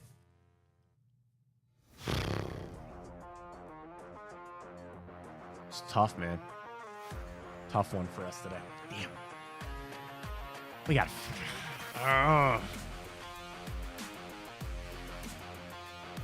LaShawn McCoy didn't play in Atlanta. Jamal Charles didn't go there. Mike Vick never played in Kansas City. Man, that's a tough one. If I had to rip one, I would probably rip Matt Schaub, but I don't think that works. Yeah, would not have worked. Wow. What? Tony Gonzalez.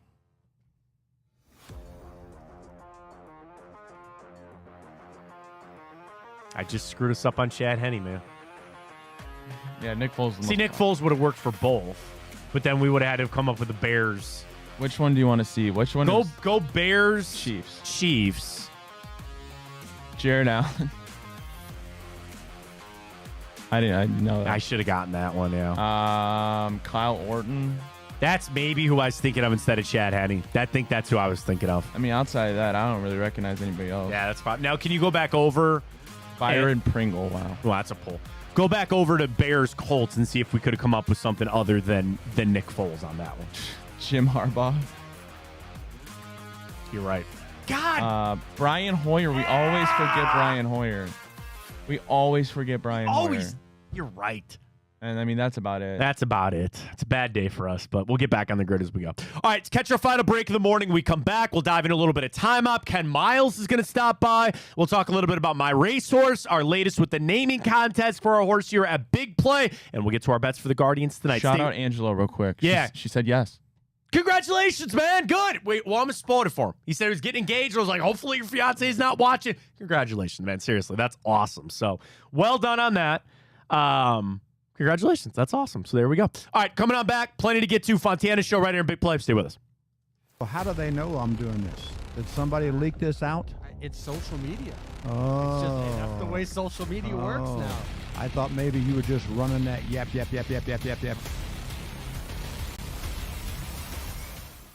Welcome to Big Play, a sports media team that started back in 2014, and now we're not in a garage.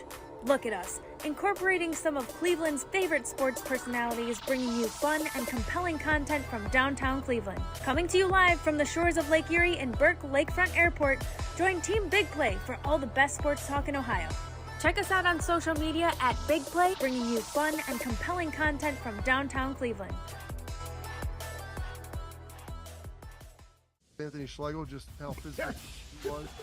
You saw the girth and the power and everything he was bringing to the table, especially when he was a nice beefy 255 playing middle linebacker.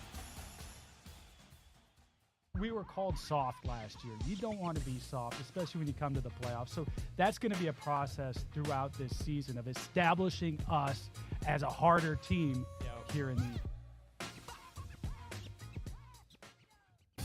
I don't buy into this nonsense, this conspiracy nonsense that he's got his money and he's dogging it. That's ridiculous.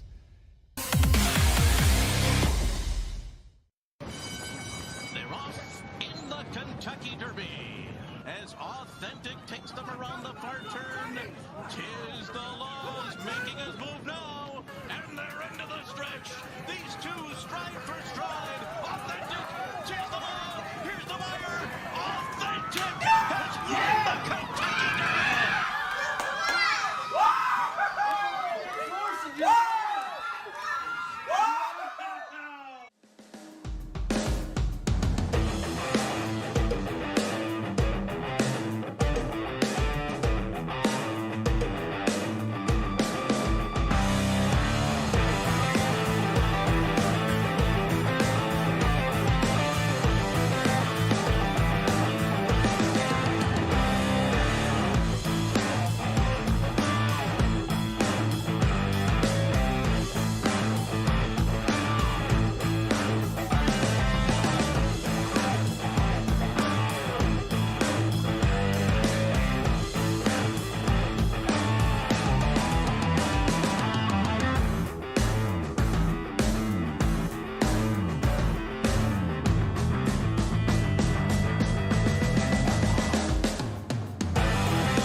All right, let's dive into a little bit of time up here on the 22nd of July. Report date for Browns rookies out there in Berea, but we'll head on back and tell you what happened this day in history. Welcome back. Fontana Show right here on Big Play. Follow us, Twitter, Instagram. We're also up on Twitch, and subscribe to the YouTube channel at Matt Fontana Show.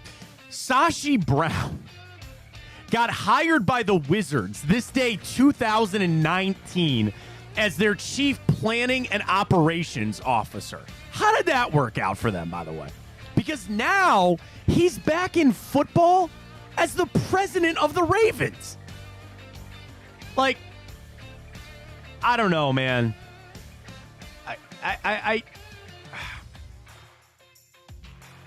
Obviously, he's a really smart guy.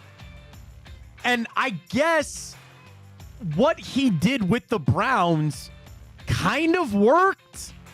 Like, you got Miles, you got Baker, you got Njoku. I mean, you found the guys. Now, I think it could be maybe a debate on the guys he picked versus like Dorsey. Would you pick Denzel Ward like Dorsey did? Would you found Nick Chubb? I don't know. But in those Sashi wars of the past and him versus Hugh, I think maybe the mistake was just not letting Hugh in as telling him, like, dude, this is what it's going to be. Whether he lied to Hugh or not, we know Hugh has got an axe to grind, all that other kind of stuff. But obviously, Sashi's a smart dude. He keeps getting jobs. He's the president of the Ravens. Yeah. He's the president of the Ravens. But he got hired by the Wizards this day, 2019. Remember when Ryan Braun was like so adamant that he didn't take steroids and Aaron Rodgers defended him? Well, he was suspended the rest of the season this day, 2013, for steroid use. He was good, man. He was. He's up for the Hall of Fame coming up in a couple of years. I don't think he's going to get in, but did he win an MVP? I think so. I think he did, right? I just remember that because Rodgers was, and this is a bad pun, I don't mean it to be, but it is, like, he was going to bat for him so bad. He won the MVP in 2011. 6-time All-Star, 5-time Silver Slugger Award. Here it was. He came under scrutiny for a testosterone test that he failed in 2011 and his connection to the Biogenesis America Clinic in 2012. This day, 2013, Braun was suspended without pay for the remainder of the 2013 season and playoffs, totaling 65 regular season games. He made public his accusations of anti-Semitism in the testing facility, saying the employee administering the urine sample made comments towards him. Of course, he is Jewish. That test was dismissed for procedural mishandling. However, he was suspended 2 years later for his ties to Biogenesis and his disparagement of the employee. He was subsequently admitted using PEDs during his 2011 MVP season. Yeah, Rodgers was just like trying to help him out and all that kind of stuff and just kind of blew up on him this day 2013. Also this day 2013, the opening of Browns training camp. Rob Chajinski talking about Brandon Whedon's performance and Josh Gordon, his reaction of when he was suspended again for marijuana use. That was this day 2013 with Brandon Whedon, Josh Gordon, and Rob Chajinski leading the Browns into training camp. This day 1999, Mike Hargrove submitted an incorrect lineup card, which Charles Nagy was then forced to bat instead of the DH. He went 0 for 2, and the Blue Jays beat the Indians 4-3. Isn't that like one of those old things in baseball, like putting in the lineup card, the exchanging of the lineup card? I think it's weird, but he screwed up. John Dillinger was gunned down this day, 1934, by the FBI. Famous bank robbery. Have you seen Public Enemies? No. Solid flick. Solid flick with Johnny Depp. This day, 1793, Alexander Mackenzie became the first recorded human to complete a transcontinental cross of North America when he reached the Pacific Ocean. This day, 1793. So he did it before Lewis and Clark. And their route, didn't they like go up to the Pacific Northwest and came back? But can you imagine just leaving that town and go, all right, well, we'll see you later. No, man. I hope it goes well.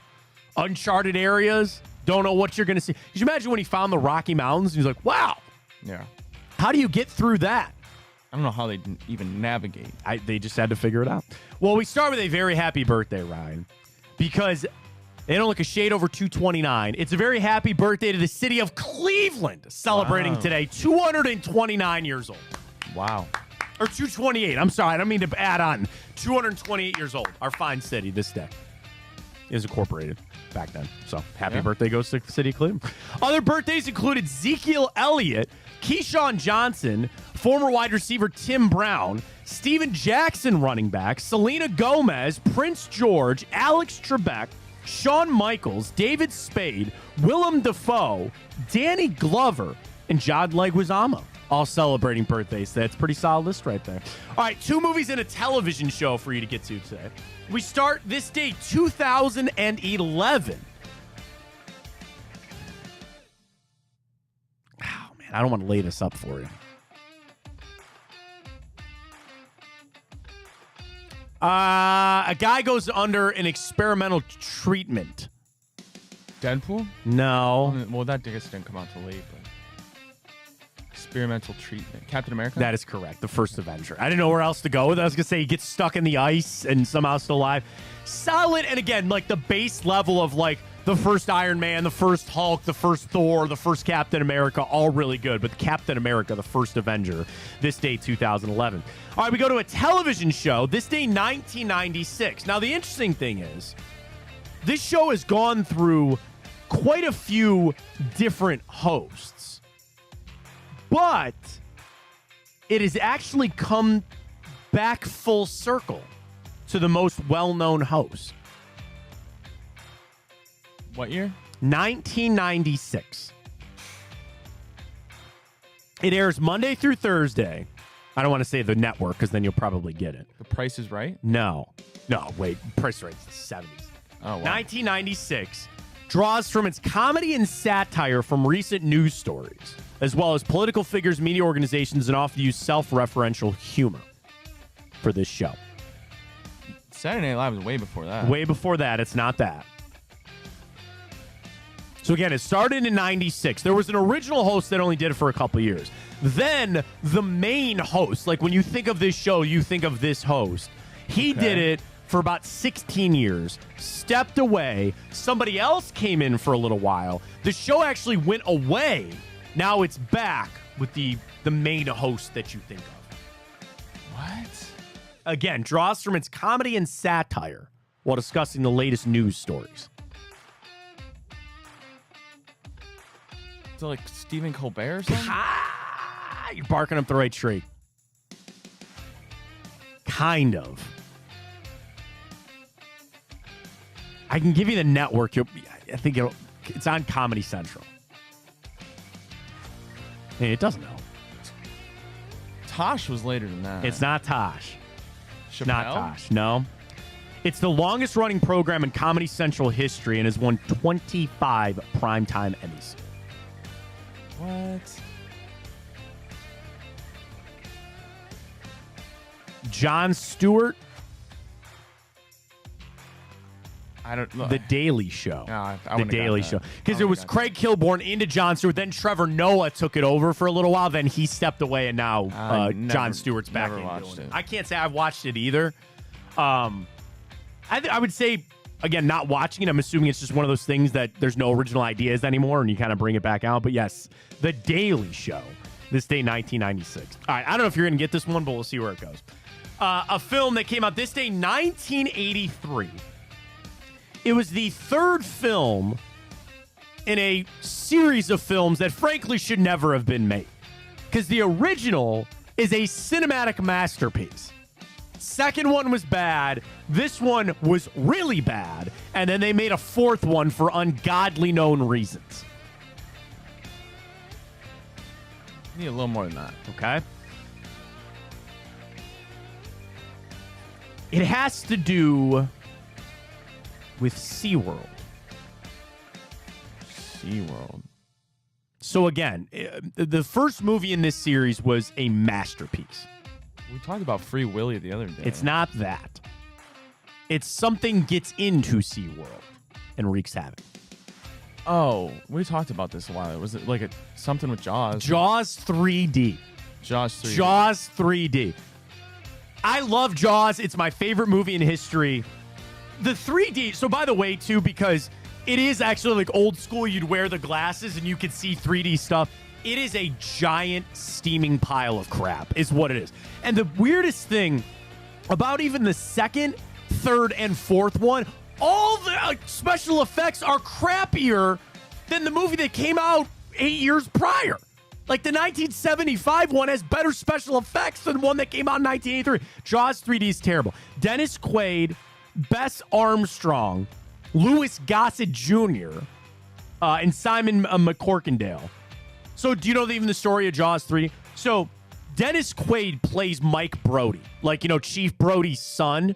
He becomes an engineer for SeaWorld, and he works there with his wife. She's a dolphin trainer. And a giant shark gets into SeaWorld and wreaks havoc, kills people, gets after the dolphins and all that kind of stuff. It's not good. Got an 11% runs. It's not great. It's really bad. Doesn't mean I haven't watched it. Doesn't mean that I won't watch it. Here's the crazy thing. On an $18 million budget, it still made $88 million at the box office. Critical reception.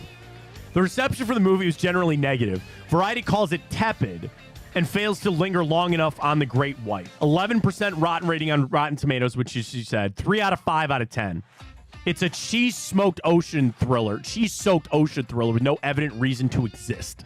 Wow. That's what people say about me sometimes. Yeah, that's the kind of the show. There's no evident reason for it to exist. But Jaws 3D.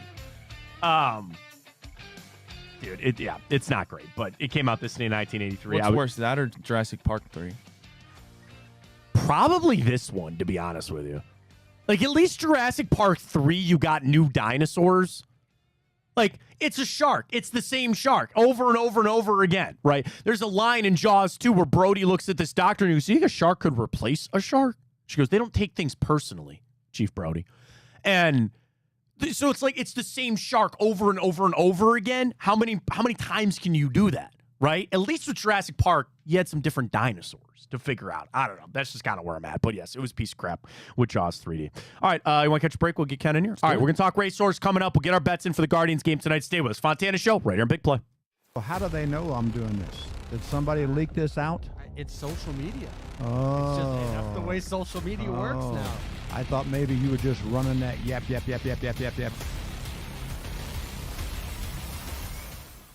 Welcome to Big Play, a sports media team that started back in 2014, and now we're not in a garage.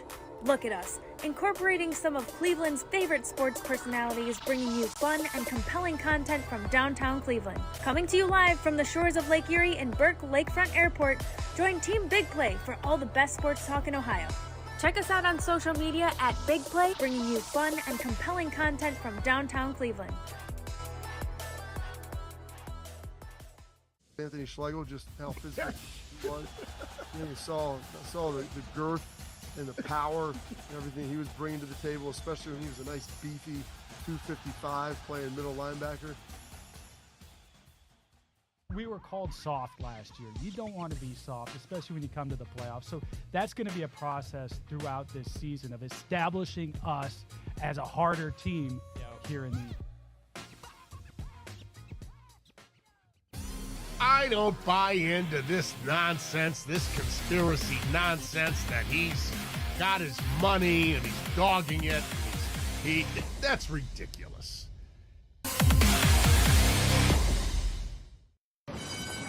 They're off in the Kentucky Derby as Authentic takes them around the far turn.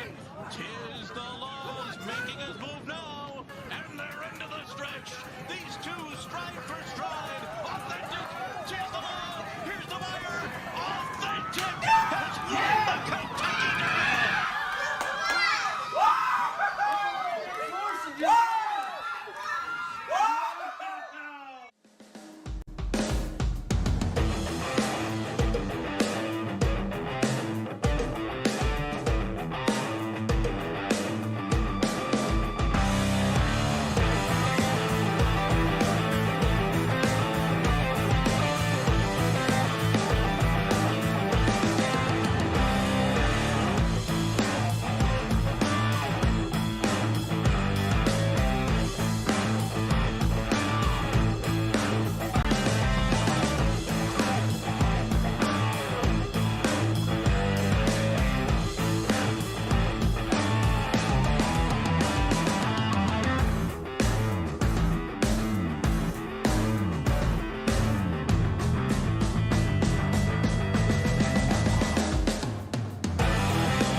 All right, welcome back. Fontana Show right here on Big Play, Twitter, X, also Instagram, Twitch, and YouTube. Drop a follow across there. We'll get to our Guardians plays for tonight, but we're so happy. Ken Miles going to join us. We got to talk the latest with My Racehorse, myracehorse.com, and our naming for the new horse. So we know this. We've sold out the shares already for Lahaina Luck 22. That is the name of the horse for now, Ken, but we are in the process of coming up with the name. You can go over to Big Play on Twitter, and I retweeted it this morning as well. You can cast your vote for Aloha Money, Big Play Mo, Big Play Caller, Improbable Luck. Ryan had the graphic up earlier for all the names. Ken, we wanted the fans to be involved. This isn't the end-all be-all because, you know, you and I have been talking about this. There's a whole process. And you can't just come up with a name and go, hey, this is the name of the horse. There's a lot that goes in, but we wanted the fans to have a little bit of input on this as well. Yeah, so it's an exciting time. And again, I got to just shout out the fans. The response to this has been so incredible. And this is what we wanted. It was to be a journey for everybody. Remind everybody again, Lahaina Luck 22 is the horse's name because you take the name of the mother. Mm-hmm. And he was born in 22, and the mother was Lahaina Luck. The dad was Improbable. As we told everybody, come up with names. What we try and do is keep the lineage of the family name all the way as far back as you can. Doesn't have to be. And we're trying to work in Big Play, and so there you have it. But have you shared the percentages of where we're at right now with the fans? It's right now 2% is divided. Well, actually, we got an update now. Okay, let's hear the update. Aloha Money is out to a little bit of a lead. 4%. They're at 32. Improbable Luck is now in second at 28. Then Big Play Mo, then Play Caller is the final one because we can only do the 4 now. Again, you say Mo Me the Money. That's also involved with that. So right now, the fans are saying Aloha Money with Improbable Luck in second. Yeah, so I like it, and I guess the play there is Lahaina Luck and the Hawaiian aspect of it. But I have to tell you, when we ask for submissions from everybody, we've got close to 2,000 submissions within 3 days, and 200 people thought they were the ones that came up with the name Improbable Luck, including our very own man Fontana. I'll take no credit. Although I have to say, in all fairness for you, brother, you were the first one to say Improbable Luck. There we go. And then I went on a bunch of shows and said Improbable Luck seemed like it was a name. So I think we maybe planted the seeds. So we'll see. As far as it goes, I'm going to say, Matt, you're the guy that came up with the name. Well, we still got to get that figured out. We still got to get it figured out. It's going to be a vote, but it's going to be announced. You know, Ken, this is the kind of stuff we talk about My Racehorse, and unfortunately, fortunately, if you got in, but unfortunately, the shares are sold out for this horse. This is the journey we're going on. This is the fun about it.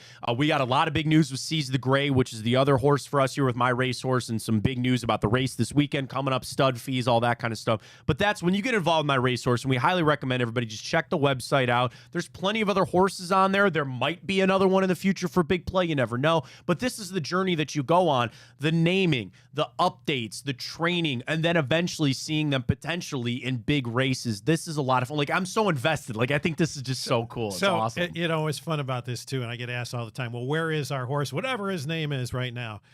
He's at a farm in Kentucky and just getting strengthened up. They grow so much when they're 2 years old. And I was checking with the powers to be this weekend. It looks like he's probably 2 weeks still away from going to Wayne Lucas's camp. Okay. And that's going to be in Churchill Downs. So I at one point thought he was going to go to Saratoga. It looks like he's going to probably meet Wayne Lucas. Wayne runs two strings. He runs a bunch of horses out of Churchill Downs, and he runs a bunch of horses out of Saratoga this time of year. So it's looking like it'll probably be Churchill Downs, but if not Saratoga. One of those two places is where his debut race will be. If everything goes according to plan, probably looking at September timeframe. Nice. That'll be fun. Obviously, we'll keep everybody posted. Once we get out of the farm where he's at right now and gets to wherever Wayne decides to put him, then we're going to have a lot of fun because we're going to have cameras down there and we're going to watch the progression on the racetrack, starting gate, all that fun stuff. And that's what I love about the app, the My Racehorse app. When you're on that, you're getting these updates. We obviously will be sending a lot of updates through us with Big Play. You're involved in this. It's something that we want the fans to be involved with us, and the watching the growth here is great. And again, I'm a prime example. I don't know much about horse racing. You do, and it's nice and easy just to follow along. I'm invested, and it's a lot of fun. Yeah, and for you viewers that didn't get a chance to buy this horse, we're already talking about horse number 2. I don't want to go too far with that one. Yeah, no, we'll hold off. But hey, this is the Big Play horse. So as a viewer, we're going to take you on this ride too. And we're already talking about having a very fun event down here at the Burke Lounge for when that first race is. Maybe there's going to be an opportunity for our viewers to come to that. Certainly the shareholders will. But again, that's all what we're doing this for. Seize the Gray. Big race coming up this weekend as well. There was some news on his stud fee. And again, that was the first foray, and all he did was go out and win a Triple Crown race, which is just insane. Latest updates and how you guys feeling for this weekend. A stacked field this weekend coming up, which is fun. Stacked field. So, yeah, again, still a little surreal that we won the Preakness. In fact, got word that our Preakness trophy will be coming. I think there's probably only going to be about 4 iterations of the trophy. We'll be getting one, and I'll be bringing it here on your show. Nice. To show the fans, because that's what we're all shooting for in this race. But yeah, so after the Triple Crown races, and this is again what we want to teach the fans, there's still a lot more that goes on during the horse racing year. So for the 3-year-olds, again, these are the horses that were in the Triple Crown races. There was a big race this past Saturday, the Haskell. That was at Monmouth Park in New Jersey. And they're all trying to vie for the horse of the year as a 3-year-old. And that's so important because then that leads to stallion fees. And, of course, there's prize money with these races. It was a $1 million race this past Saturday. And Dornock, the horse that beat Seize the Gray down the stretch in the Belmont, won and now has claimed the number 1 position as a 3-year-old. This Saturday, Seize the Gray will be going against Sierra Leone and Fierceness in the Jim Dandy, and that's at Saratoga.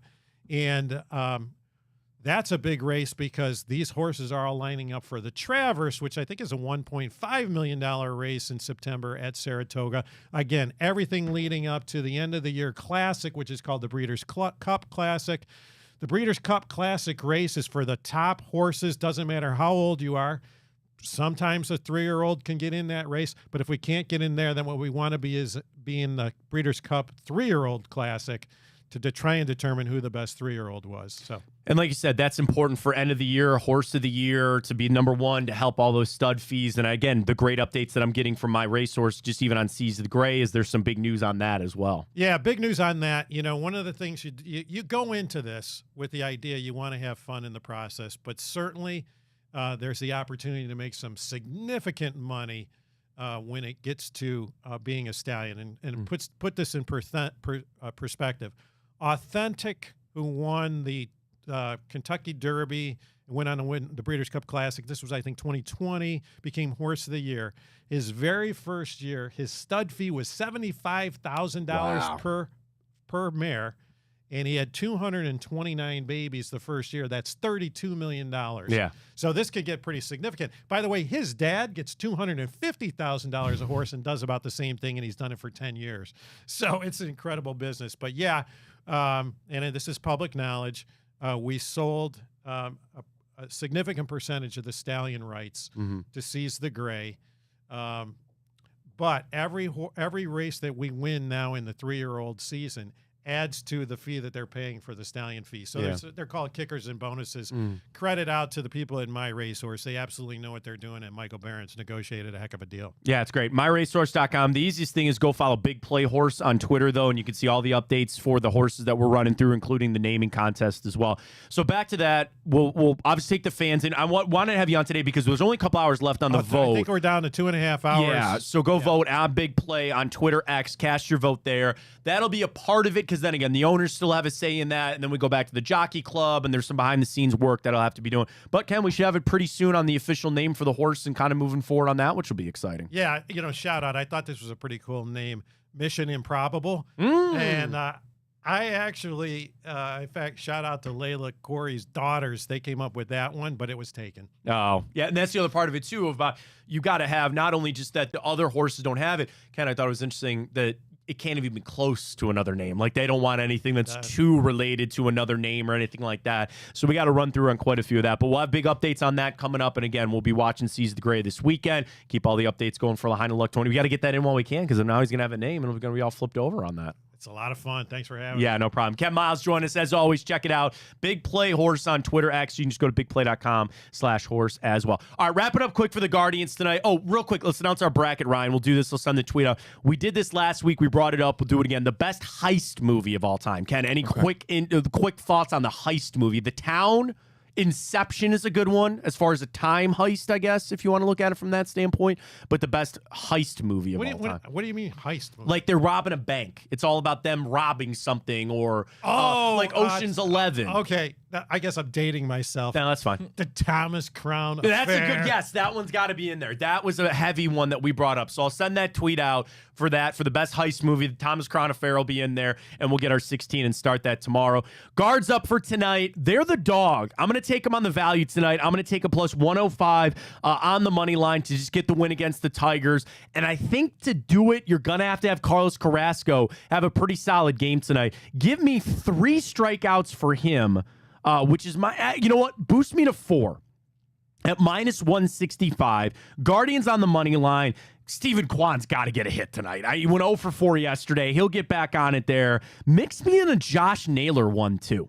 So if we go Naylor here, hit, Kwan hit, Guardians money line, and 4 strikeouts for Carlos Carrasco. We're up over plus 500 on that one. Give that to me for the Guardians tonight. They got to get right tonight against the Tigers, and certainly hope that they will. So we'll see how that goes tomorrow. Appreciate everybody joining us today. As always, you can follow on Twitter X at Matt Fontana Show. Subscribe to the YouTube channel, Instagram, and Twitch. Don't miss us the rest of the day. We do have the Big Play Cleveland show tonight. Jimmy Hanlon coming in to recap the British Open. And as always, Jensen Lewis on Mondays. You got Hanford Dixon tonight, and Blake and Greg Williams. You missed it last week. Aaron Donald was their guest. Go back and check that out on all of our platforms, but a fresh edition to come. Get some tonight as well across Big Play. For Ryan Tyler, I am Matt Fontana. As always, take it easy.